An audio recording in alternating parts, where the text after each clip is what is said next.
Traditions and culture shape who we are. Let's expand our horizons over a cup of tea.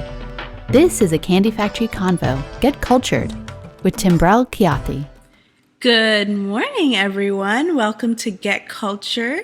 I am super excited to be here today. Today I have a very, very special guest. He's a very close friend of mine, Mustafa Nuur. He is the founder of Bridge. It's an amazing business that actually connects people. So him and I have a lot in common, and I am just so excited to have him on the show today. Today I welcome Mustafa Nuur. Hey, friend. Hi, friend. How are you? I'm doing good. Happy New Year to you. Thank you. Happy New Year to you, too. It's finally 2021. It's finally 2021, and we're still not doing this in real life, but I hope that we do it soon. We will. There'll be more of this. But before I start, what's in your cup that we're sharing today? I have original, sorry, my camera is not great, but I'm drinking original Somali breakfast tea. It is black tea with a lot of spices, so my room smells so nice right now. Ooh, that sounds delicious. Yeah, it sounds delicious. It is delicious. It's one of the teas that makes you just get inspired and get your tasks done. Now, do you do that with water or milk? So based on what time it is, in the morning and during the day, we just do it with water. But in the afternoon, when you want to be cozy and you want to feel like you want to sit down, we do it with milk. Usually, we do it with camel milk, but unfortunately, we don't have a lot of camels in America, so we just substitute that with just regular cow milk. Yeah, but camel milk probably tastes better. Oh yeah, that's the golden platinum I've test. never had camel milk before. Yeah, so camel milk and just the camel in general is a central part of the Somali culture. We use the camel for so many different things, including milk, including our food, including medicine, travels. So if I could say something, the camel is our central animal. Wow. So now we're just going to jump right into it because that's what we do. We're just all about connecting and culture. To explain the camel to me, because I never knew this. What all does the camel come in handy for? Because for your bridge, wasn't the camel like your mascot? Yeah, I made it my mascot because it's so important to me because it represents my culture. Any Somali house that you go to, there's some type of representation of camel or camel furniture or something. And the reason why that is that's one animal that's central to the Somali community. We use it for transportation, actually riding on it and just transporting things back and forth. And the camel milk makes up a huge part of our daily life, whether it's just using it for making tea, yogurt. So we use the camel milk for everything. And then there comes the delicious camel meat, which is what we use for sauteing, making different types of meats. And the reason why the camel is so central is because Somalia is traditionally a very hot country and everybody is very nomadic. So a lot of the people move from place to place. So the camel is one of the animals that withstands so many travels and doesn't require a lot of food and grass and water. So like a camel can survive on its own for many months without any food. So that's why it became such a central part of Somali culture. So I have to ask, does every family own a camel usually? Every family has either an ancestor or an uncle or an aunt or a family member who owns a camel. My family owned camels. They didn't live we lived in an urban place, so we didn't have them right in our home. But every few weeks or every few months, I will go to the country and visit the camels. And that's so cool. Yeah, that's like for my Indian culture, water buffalo is very big part of our culture, and right. So people own water buffaloes. Like my family still has water buffalo, and when we go there, you feed them and you pet them, and it's like a pet that you have in America, kind of. Yeah. Do you have one named for yourself? No, I don't. Okay. Do you? I used to, not anymore. So, okay, so now that I know already so much about the Somalian culture, I really want to dig deep. You were born and brought up in Somalia and then came to America when you were an adult. But can you tell me what it was like growing up in Somalia and just what you felt growing up there? Yeah, so a lot of things that I remember growing up that I can obviously see the difference right now is Somalia and many other African countries are very communal places. So I remember growing up with a lot of people and being part of a large family. I mean, the neighbor, the aunt, the uncle across the street, we all were entwined with our lives. The kids will either play together. So I remember growing up like that. And then also growing up in Africa, you tend to start aging so earlier, so you start doing things very early on. So I remember doing a lot of adult stuff, such as tending to my camel or going to the beach and the ocean, which is literally few miles from my house. So Mogadishu, it's a coastal city, so I grew up around the beach and. Some of the very happy memories I have is eating fresh fish every day, and that was not a huge deal. It was just like the normal thing to do. Yeah. And then growing up with culture and music and just different traditional games that you cannot just do them over here because it requires either the climate or the people over there. So yeah, it was very happy, culturally filled growing up. And one distinct thing I remember is when you are becoming a young boy, say age 10, 11, 12, then now you start realizing the differences between how you growing up as a woman and as a man. So that's some of the things I realized when I came here, that we were raised a little bit different, but it just gives everybody that idea of that uniqueness of our culture. It's very interesting. You know what, Mustafa? I just realized you and me have something else very much in common. Is we're coastal people. Yeah, Where I grew up in India is a coastal town, and it's the fresh fish, and it's the people going out in the morning and catching it for you, and you eating it right when it's exactly. fresh. It's an Exactly. experience of its It's a own. whole experience. It's an adventure, and It we is. can relate to that. Yeah, we Yeah. can. Okay, so that's what it's like growing up in Somalia. What was it like being a young man in Somalia?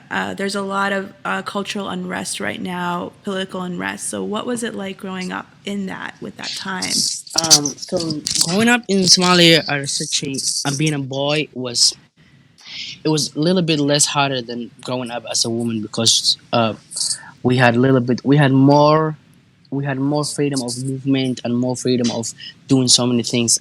But we were in a constant danger because Somalia is a clan-based society, so we have different clans, and early in the 90s, this is when what broke up the country is we had a clan-based civil war, and so you were expected to be either uh, part of your clan's militia or part of your clan's fighting group. So it's always a struggle to find and grow up. Obviously, you and I knowing the Yeah. peacemakers we are, it's not a perfect environment to grow up. But then there's the other positive side where you learn how to wear the official Somali ma'awis, which is what males wear around their What is it waist. called? You have to say that again. It's called ma'awis. It's like it's one of those traditional clothes, one piece clothes that you can fashion it in any way. So Okay. I remember my dad teaching me how to wear that, and that's a fun memory. And the first time you wear that and you become part of the boys, and you go to the elders meeting, and now you look like you're fitting in. So that's exciting. How Some old were you when you had to put that on? like And 9 years old, I think. okay, Yeah, very such a cool. year old. And some of the other things is you learning how to milk the camel. That's fun activities. Learning how to ride or load up a camel so that you can fully transport something safely. It's such a fun activities that right now when you think back, it makes up core of my life. That's so interesting. So what language do they speak in Somalia? So in Somalia, the primary language is Somali, and the Somali culture is influenced by two major cultures that are either the Italian culture, which was the Italian colonizers of the Somali community. So when the colonization happened, there was a lot of cultural influences left behind, and such some of the language translated over to Somali. So there's few Somali words that mostly the bad words that I've left from the Italian culture, and the other part is the Arabic culture because Somalia is predominantly a Muslim society, so they adjusted and adapted to the Arabic language. So the first language is Somali, the second is Arabic, and the third is Italian. That's so interesting. I never knew Italian. Yeah, that's a lot of things people don't know about Somalia. Somalia has two traditional national foods. The first one is the camel milk and the rice, and the second one is pasta. Like nobody thinks about pasta and Yeah. Somalia. So, Is so it yeah, like wheat pasta, rice pasta? Like what kind of yeah, pasta? just wheat pasta, just exactly the Italian pasta, What? and we're one of the African nations that have predominantly made that part of their culture. Wow. Now, are there still, you think, people that are Italian that are still in Somalia, or have they all left? So yeah, so right now the most of the what we call Thali Somalians that are still in the country, I would have been the old generation, people who still lived through the civil wars. But right now, as my age and people who came after these generations, there are not many left, but you can still see the influences moved on. That's so interesting. You just taught me something new. Yeah, it's always exciting to learn with you. Yeah, I love that. So Italian culture, Somalia, I never thought that would happen. So Italians made a colony in Somalia, correct? Yeah, It was like a colony. yep. Okay, so wow. Okay, so now let's talk. We talked about food. So pasta, camel milk, rice. What kind of Yeah, rice? rice, just the traditional basmati rice. We make it the same way. A lot of different communities make. But one thing that I should tell you that you should connect the Somalis traded so much with the Indian spices because we're so connected. Yeah. We literally have the Indian Ocean dividing Somalia and India. Yeah. So there's so much of that influence on the spices that make it down because that was the hubway to Africa. So all the spices that go to Africa go through Somalia. Or like they at least they used to, and that has left a lot of the same cultures. That's why when we have each other's food, it's not Yeah. like a total surprise for us. No, I mean like we have samosa, and Yeah. and you have, what do you call it, We samosa? call it samosa. We've just had a different variety of Indians version samosa. We've just made it bigger because we like to eat. I mean, I like to eat, and I love food, so Yeah. that's so interesting. So, I mean, we still are connected. I Yeah. find that like with every podcast I'm having, somehow our cultures find this connection, even though we're Yeah. so much like different. We still are connected. Yeah, I find that also with my work with different cultures that I somehow learned something that connects us, and it's like, yeah, the world is really connected if you sit down and have these conversations. Yeah. And I think it's so important that we do have these conversations. Okay, I can keep going, but I have to stick to the plan of learning more about you. So Arabic, you speak Arabic. So are you Muslim? Yeah, so Somalis are predominantly Muslims. I would say about 99.9% of the culture is Muslims. So I've never known anybody who's not a Muslim until I've left Somalia. That's how much infused it is. So yeah, I grew up with Islamic faith, and a lot of the times when you mix, there's a lot of times where people have a hard time differentiating what is Islamic culture and what is actually Somali culture because there's so many similarities, but the Somali culture has so much more history and so much more so much more things that are very unique to just the Somali communities. But it also has so many influences from Islam because the communities have been Muslims for generations. Can you explain some of the differences with the Somali culture that make it so unique? I'd love to know. Yeah, so some of the things that I have learned that are very unique centered is the role of the family. For example, in the Somali culture, when somebody gets married to another person, we believe that each person is has the responsibility of fathering their family's story and their family's generation. So the women usually there's a rule that women cannot change their last name from their original birth name. So everybody in Somali marriages keeps their last name. So right now my mom and my dad had different stories of, and I had to learn about my mom's father's side of the family and my dad's side of the family in different ways. So there's that expectation to carry on the story from both sides that is unique to the Somali culture. That's so cool. So, okay, so your last name, is it your father's last name or your mother's last name? My father's last name. Okay, but then your mother has a different last name? Yes. That's so interesting. And the most interesting thing is your last name changes every generation. So this is something Somalis do. Like every generation will have a new last name. So my generation, uh, if I have children, they're gonna have a different last name than me because you have to, the last name becomes the middle name of your father's first name. It's so much to say. Wait, okay, so if, let's say in the future when you have children, what would their last name be? Not Omar. Noor. Omar. Omar. So your middle name would be their last name. Yes. That's interesting. Yeah. Then I eventually become a last name down the line. Because then Omar would have his middle name, which Which would be me. Which would be your name. Oh, that Yeah. is so. So your last name now is your grandfather's first name, middle Yep. name. Yep. That's so cool. Now, is that a very Somali thing, or is it? That's very Somali thing, and where we do this just so you can learn about the generation that was closer to you. Because if we kept a last name from say 5 generations back, it wouldn't have such a relevance to right now. Say if you're talking about somebody who died few years back, so you can have that history of learning about that person. But each Somali person is connected to a clan, so we somehow know our lineage all the way back to the beginning.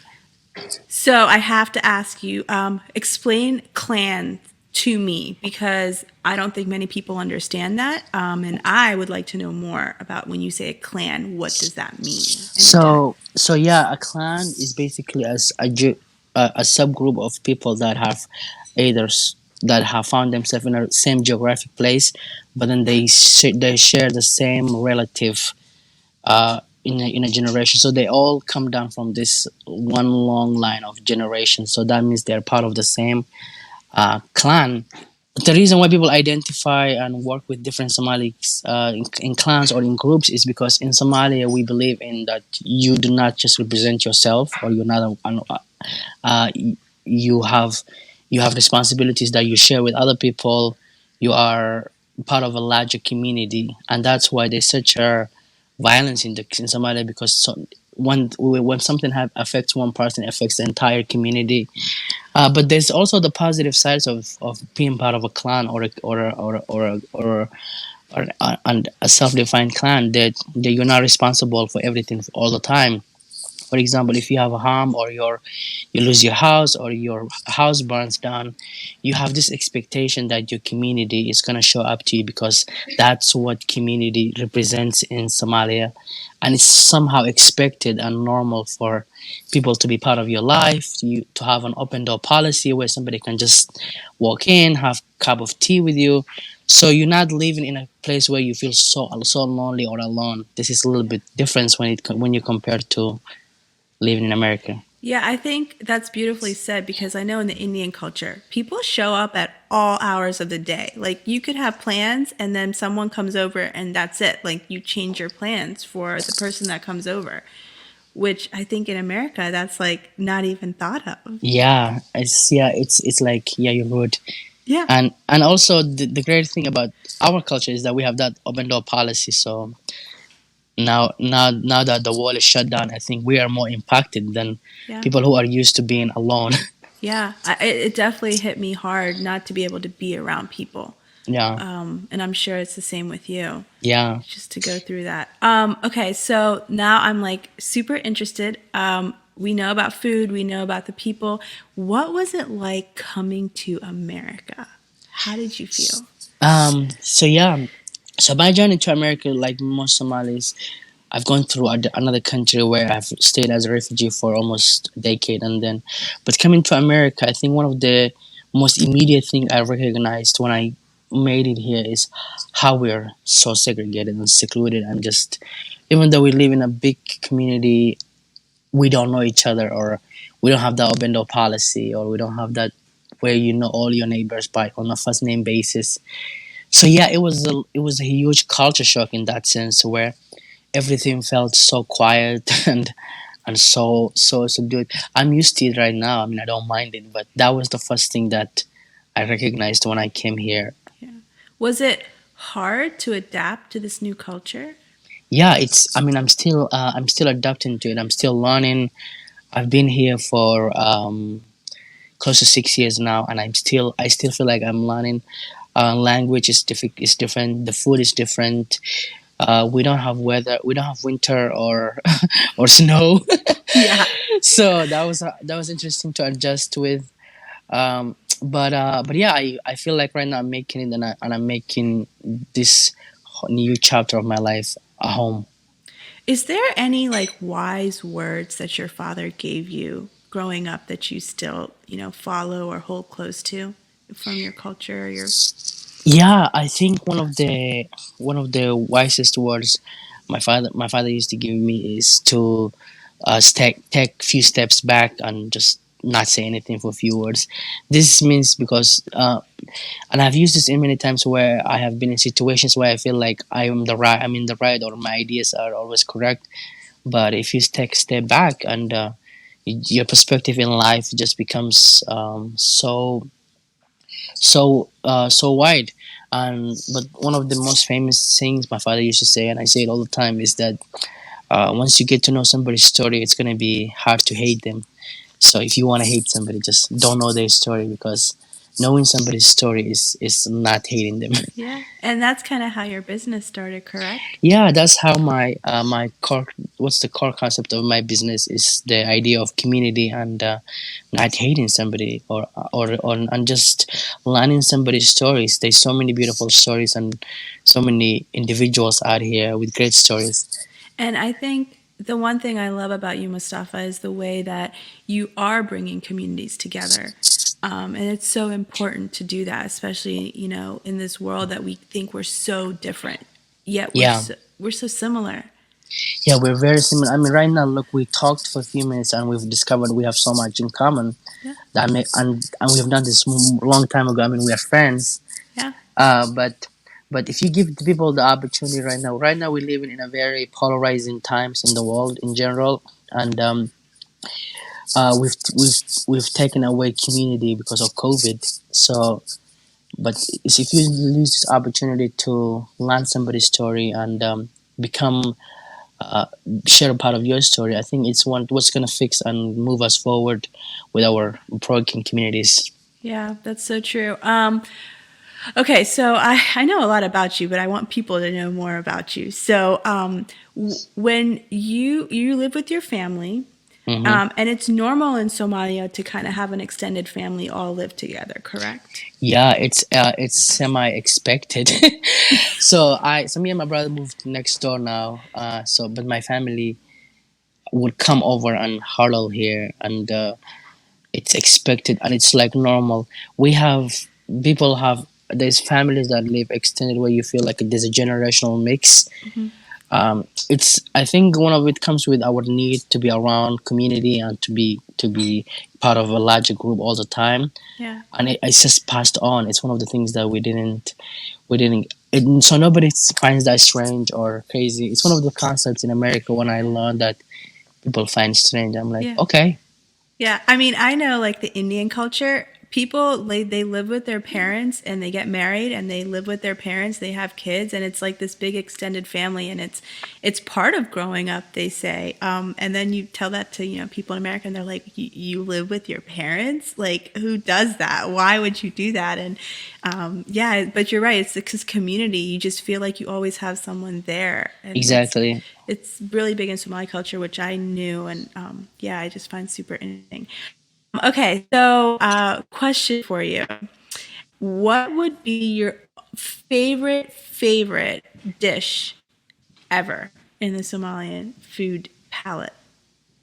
Oh my goodness! Wow, favorite dish ever. Yeah, because I mean you're a foodie too, so I Yeah, have to know. I'm a huge foodie. Yeah. Uh, um, I think my favorite dish is called it's a type of meat that is done in a very unique way, and it's called otka. Okay. It comes from the camel meat, and it's a sauteed type of meat that takes a long time and a very unique process to prepare. But when it's done right, I think it's the closest thing to tasting heaven. Is it like curry soup? Like what? How do you cook it? Bake it? Boil it? I mean, I got to know more. Oh yeah, so thank you. So it's dried and then grilled. So it's a two different concepts that you don't mix in the modern culinary world, but in Somali it somehow makes sense. Interesting. And I've only had it I think 3 times since I've been in America because of this specific reason, because of the method of making it and the climate not being perfect here. I would have to make that for you someday, but I'm gonna throw a photo of it somewhere. I don't know if you can include that in in your podcast. Yeah, send it over. Perfect. Wait, I have to know, where do you find camel meat around here? We we don't, Okay. unfortunately. So we found milk in from an Amish farmer here Okay. up from in New York, Okay. but unfortunately we don't find There's no the. meat. Um, we get camel meat once a few months from Australia. So when that happens, that's when I'm gonna Oh, have to make. Yeah, that's the closest country. I don't know why they ship from Australia. I guess that might be one of the more easier way to ship from. But yeah, we get every few months, and every few months there's a long line of Somalis standing at this one particular store in Harrisburg. A long line because everybody's just trying to get a piece of camel meat. really? Yeah.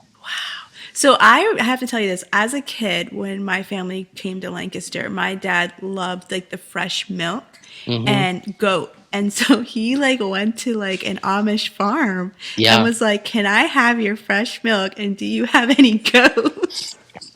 And it was just like because they saw him. My father saw him. He's like, "Well, why don't they kill the goats?" Like Yeah. it's just it It's was just funny there. though. Yeah, Yeah. and it didn't work out. They didn't kill the goat, but we had to drive to all the way to New Jersey to get goat meat because it was Yeah. a big part of who like what we ate. You know. Yeah, and the same for Somalis too. Like we the second substitute for our meat hierarchy is camel, then goat, then cow, and then there's all the way at the bottom is chicken. So like chicken. So no Chick-fil-A for you then. I mean, Chick-fil-A was like it's like if you have like no other options. Don't tell that to the line of people Yeah. waiting. That's so funny. Oh my goodness, friend. Okay, so I just learned so much about you today. And I just think you have so much to offer this world. And it's so exciting to see all the great things that you're doing with Bridge. And really, you're kind of just telling people's stories and bringing people together. And I think that's amazing. That's Yeah. so amazing. What do you miss the most about Somalia? Oh my. I miss the people. I mean, honestly, there's no way replacing that or going around that. It's just a sense of community that you feel like you're part of a larger community, that you're not just when they say we're in this together. I think you really feel it when you're in Somalia, like you're part of something larger. And yeah, small things like going to the ocean and getting fresh fish, and yeah, those small things. It's the small things and the people that I think will stay with you forever and you miss the most. Yeah, that's so beautifully said. Okay, my friend, I always end my show with learning how to say I love you in your culture. Aw. Hopefully that people will also learn and share it. So how do you say I love you in Somali? You say it, the Somali word has so many and a words, so I'm just gonna tell everybody to Okay. prepare themselves. Okay. I'm not choking or anything. Because that happens with my Zoom calls. Anyway, Oh my goodness.